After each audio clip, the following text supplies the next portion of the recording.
Hello everyone, আসসালামু আলাইকুম। আশা করি সবাই ভালো আছো। তো আজকে তোমাদের সাথে কি শেয়ার করব তোমরা নিশ্চয়ই দেখেই বুঝতে পারছো। তো খুব জনপ্রিয় একটি পিঠা, মাংস পিঠা। এখন সবার ফ্রিজে মাংস আছে কারণ কয়েকদিন আগে কোরবানির ঈদ হয়ে গেল। তো আমি সেটাই তোমাদের সাথে শেয়ার করব। খুবই সহজ একটি রেসিপি। তো প্রথমে দেখতেই পেয়েছো আমি চালের গুঁড়া নিয়ে নিয়েছি এবং মাংস আর পেঁয়াজ কাঁচামরিচ এগুলো যা যা লাগে উপকরণ। তো আমি এই যে চালটা এখন একটু হালকা ভেজে নিচ্ছি।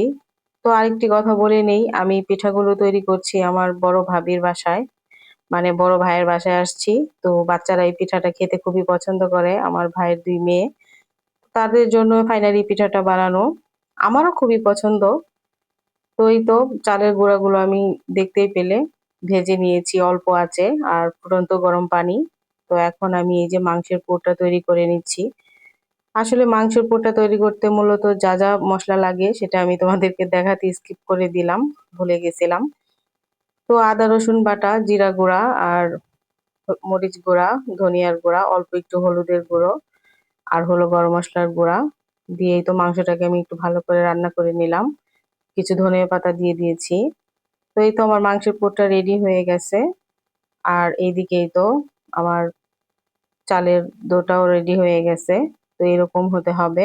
দেখতেই পাচ্ছ মাংসের পুরটা খুব সুন্দর হয়েছে এবং এই তো চালের আটা দিয়ে যে ডোটা তৈরি করেছি সেটা দিয়ে এখন রুটি বেলে নিব। তো আসলে এই পিঠাটা খেতে খুবই ভালো লাগে। এত ক্রিস্পি হয়, খেতে খুবই ভালো লাগে। সন্ধ্যা অথবা বিকেলের নাস্তায় খেতে খুব ভালো লাগে। বাচ্চারা অনেক পছন্দ করে। আমরাও পছন্দ করি, সেটা বলবো না, পছন্দ হয় না। তো এই তো দেখতেই পাচ্ছ এখন রুটিটা এই যে এরকম এতটুকু মোটা করে নিতে হবে, বেশি মোটাও না বেশি পাতলাও না। তো এই তো বানানো হয়ে গেছে, এখন দেখতেই পাচ্ছ আমি পিঠাটা কিভাবে তৈরি করছি।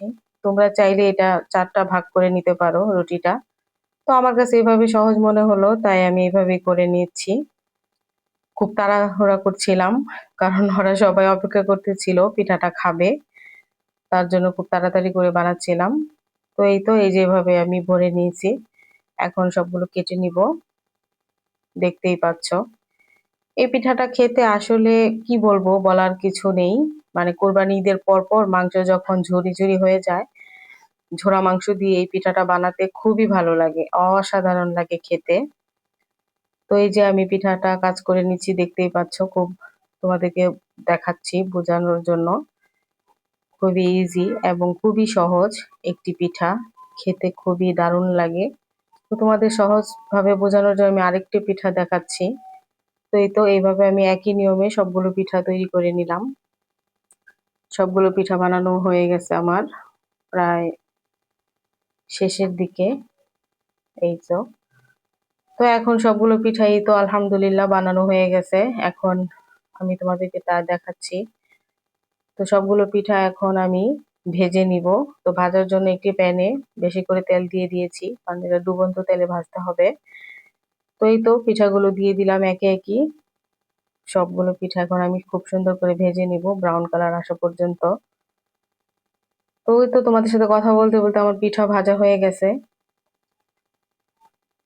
আসলে এইরকম পিঠা হইলে আর কিছুই লাগে না, এত খেতে ভালো লাগে।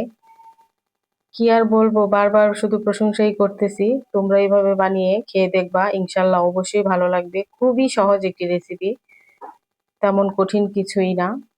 যার যেভাবে ভালো লাগে, এটা মুরগির মাংস দিয়েও তৈরি করা যায়, গরুর মাংস দিয়েও তৈরি করা যায়।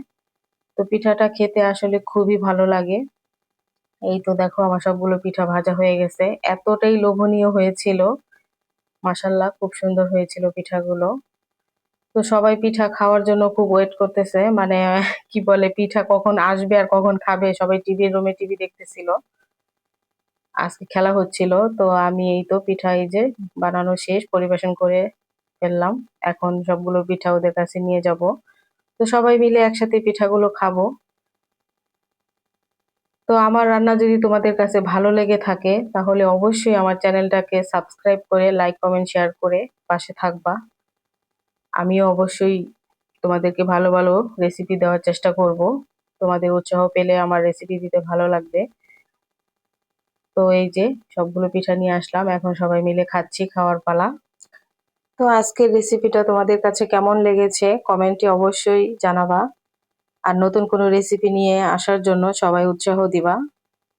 তো আজকের মতো এখানেই বিদায় নিচ্ছি। সবাই ভালো থেকো।